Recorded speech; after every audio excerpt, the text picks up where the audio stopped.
Back in the 90s, the SNES had this massive library of experimental games that lived in the perfect rental sweet spot. Too weird to own, too intriguing to ignore.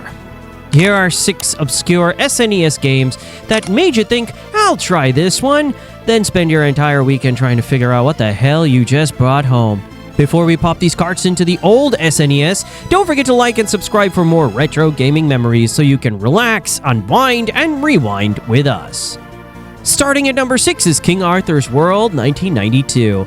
This was Argonaut Software's bizarre experiment in real-time strategy. You controlled King Arthur himself, emerging from a royal tent at the start of each level, then commanding archers, knights, and bomb-throwing sappers through side-scrolling medieval landscapes. The genius was in the execution. Your troops moved independently once given orders. Tell your archer to fire at the approaching dragon. Quickly switch to your knight to block incoming attacks, all while Arthur scrambled up ledges like some royal acrobat avoiding the carnage below. Every level was essentially a military puzzle. You had limited troops, unlimited enemies, and one fragile king who couldn't die or the mission failed instantly. The box art promised epic medieval warfare, but what you got felt more like commanding toy soldiers through a deadly obstacle course. Jaleco published it with zero fanfare, and the graphics looked dated even in 1992. Most rental browsers expected straightforward action, found complex strategy instead, and spent their weekend frustrated by the steep learning curve. But King Arthur's World was genuinely ahead of its time. Console real-time strategy wouldn't become mainstream for another decade, making this a fascinating evolutionary dead end that rental shelves preserve perfectly. At number 5 is Skyblazer, 1994. Ukiyo-e Company created what should have been a breakout hit, and instead delivered the most beautiful game almost nobody played. Sky, a legendary hero summoned to stop an ancient demon, moved with some of the most fluid animation the SNES ever produced. I mean, Sky could conjure fireballs, create energy shields, and unleash screen-filling special attacks.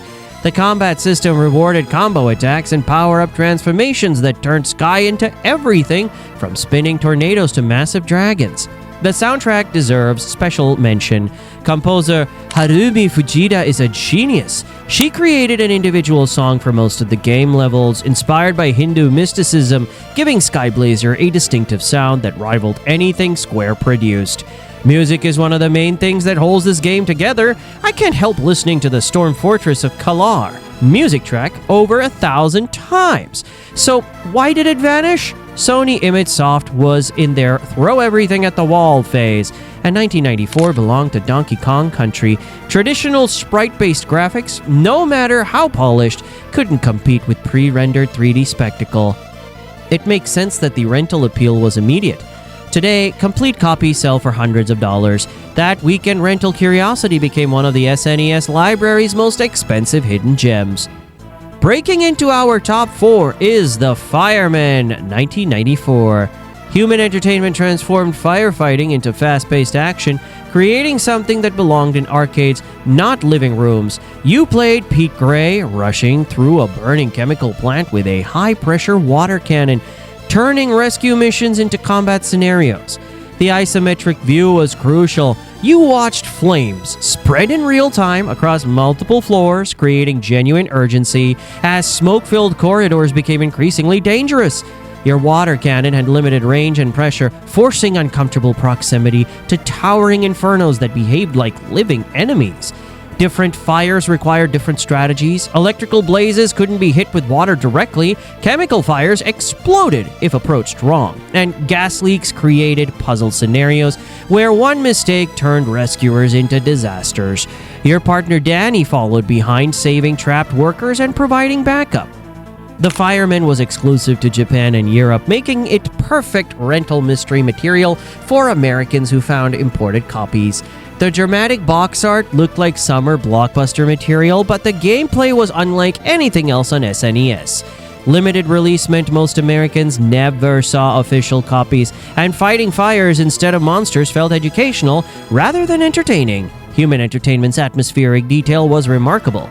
Realistic smoke effects, convincing fire physics, good storytelling, oh man! At number 3 is Uniracers, 1994. Sometimes the best rental stories involve corporate lawsuits, and Uniracers delivered the most expensive legal drama in SNES history. DMA Design, yes, the future Grand Theft Auto creators, partnered with Nintendo to make the most inexplicably addictive racing game ever conceived. The concept was pure absurdity: riderless unicycles with personalities racing while performing elaborate stunts. These weren't just vehicles, they were characters with attitude, complete with victory celebrations and defeat animations that gave them genuine personality despite being essentially animated wheels. Performing stunts built speed boosts, so races became frantic aerial acrobatics mixed with split-second timing. Land a perfect backflip combo, and you'd rocket past opponents with speed blurring velocity. Mess up a trick and you'd faceplant spectacularly while your unicycle expressed animated frustration. Then Pixar stepped in. Yes, the animation studio sued DMA Design, claiming the game's CG unicycles were too similar to those in their 1987 short, Red's Dream. The legal battle killed Uniracers' commercial future, but also turned it into accidental rental gold. The game was genuinely excellent, fast, addictive, unlike anything else, but limited availability meant most players experienced it as weekend curiosities rather than permanent purchases. Kids rented expecting silly races, then spent hours mastering intricate stunt systems that rewarded precision and creativity equally.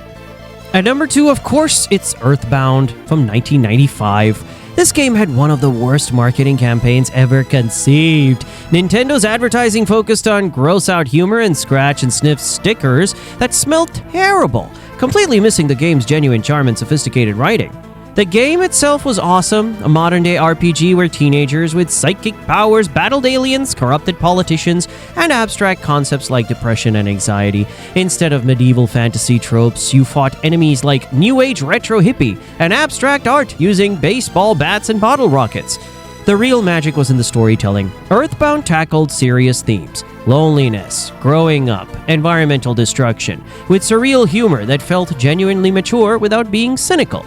Despite Japanese success, the North American version was released to poor commercial response and mixed reviews. Years later, Earthbound generated a devoted cult following after Ness appeared in Super Smash Bros. Rental appeal was kinda complicated. The oversized box and scratch-and-sniff gimmick made it impossible to ignore, but the marketing actively repelled audiences that would have appreciated it most. Kids rented expecting gross-out comedy, found sophisticated RPG instead, and often returned confused.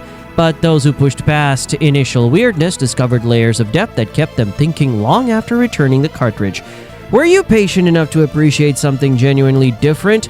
Earthbound is now considered one of the greatest games ever made. And at number 1, the most ambitious concept ever attempted is E.V.O, The Search for Eden, 1993. Enix and Almanac Corporation created an action RPG spanning 4.6 billion years of evolution, where you literally evolved your character through different species and geological time periods. Starting as primitive fish, you consumed other creatures to gain evolution points, then used those points to customize body parts. Want bigger teeth for attack power? Upgrade your jaw. Need better mobility? Invest in fin improvements. The kind of character customization was decades ahead of its time. E.V.O's genius was scope. You didn't just evolve within single environments. You progressed through entire geological eras.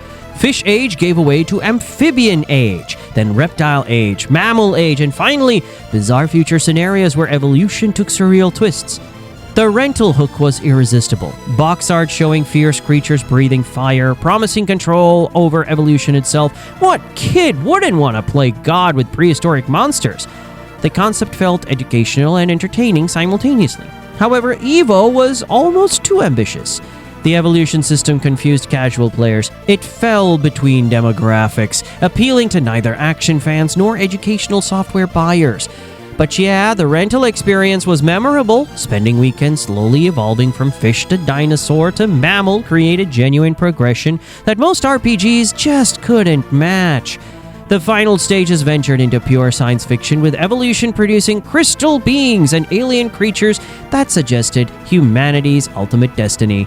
These sequences felt genuinely profound for 16-bit action gaming. The SNES library was so vast that many great and strange titles slipped through the cracks.